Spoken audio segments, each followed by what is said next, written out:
அல்லாஹ்வுடைய தூதர் ஸல்லல்லாஹு அலைஹி வஸல்லம் ஒரு செய்தியை சொன்னார்கள்.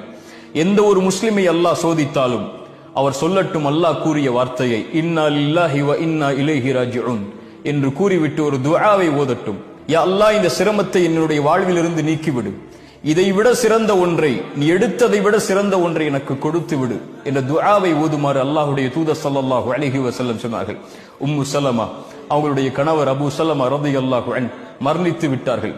உம்மு சலமா அவர்கள் சொன்னார்கள், அபூ சலமாவை அல்லாஹ் எடுத்து விட்டான், அபூ சலமாவை விட சிறந்தவரையா அல்லாஹ் எனக்கு கொடுக்க போகிறான் இந்த துஆவின் அடிப்படையில் என்று கேட்டார்கள். உம்மு சலமா ரலியல்லாஹு அன்ஹா அவர்களுக்கு அல்லாஹ் யாரை கொடுத்தான்?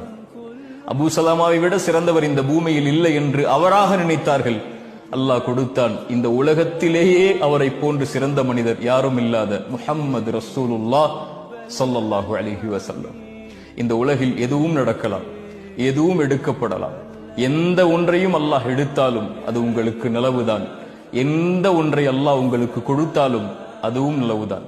மனிதன் அறியாதவன், அல்லாஹ் ஒருவன் தான் அறிந்த